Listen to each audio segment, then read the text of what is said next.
if they're not paying for the additional treatment that's needed to be able to use these new therapies, the cell and gene therapies, then patients who are intended to use these new therapies decide not to use them. So this lawsuit that was brought by Vertex as a manufacturer of a gene therapy against the Office of Inspector General relates to whether or not they could provide a patient assistance program. And this is important both direct and indirectly for the commercial plan sponsors as well as manufacturers, as it could result in increased costs as well as decreased utilization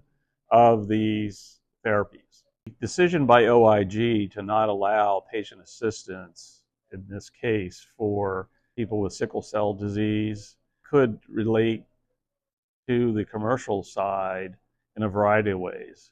So in the government programs, they're not paying for the side effects associated with the treatment, and that would enable the use of a therapy.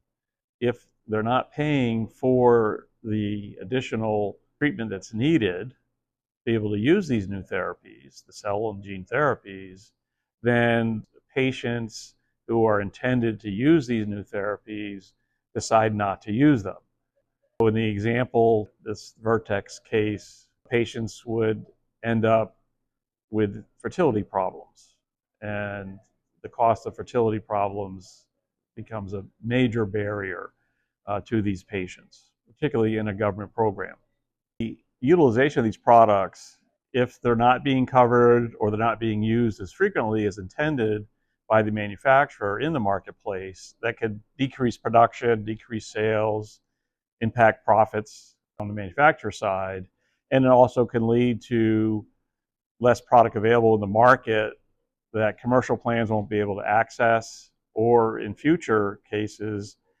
manufacturers may not decide to even develop and produce these products for the marketplace. Decisions made by government programs to allow patient assistance or not in certain cases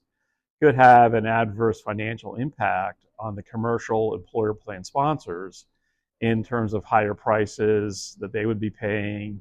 Manufacturers have to recoup their costs. The other way is around coverage decisions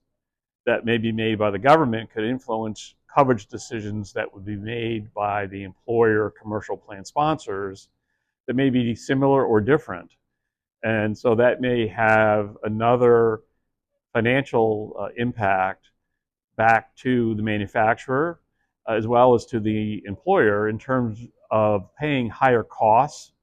for those therapeutic products that are being utilized. The result of this and other lawsuits over the years, most of which have been rejected by the courts in OIG in terms of expanding patient assistance, requires manufacturers as well as employer plan sponsors to get more engaged. They need to look at ways in which they can more effectively collaborate with one another.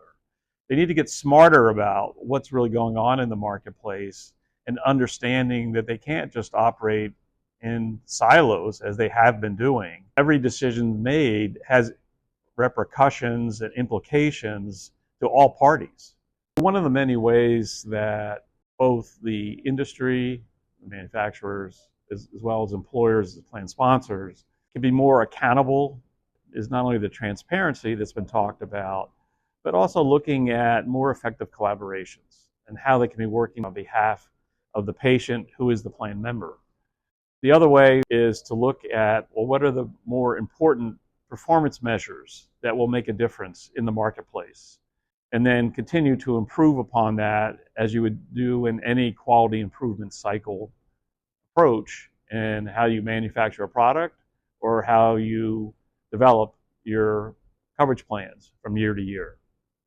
There is a significant opportunity to do a better job in addressing risk, and by all parties better understanding how risk is mitigated and managed can go a long way to improving outcomes of health for patients who are plan members, as well as the performance of plan for the employer plan sponsor, and then having products with advanced therapeutics available to the marketplace that will be covered by these commercial plans. If you'd like to learn more about this and other related issues, please listen to our Only Healthcare podcast.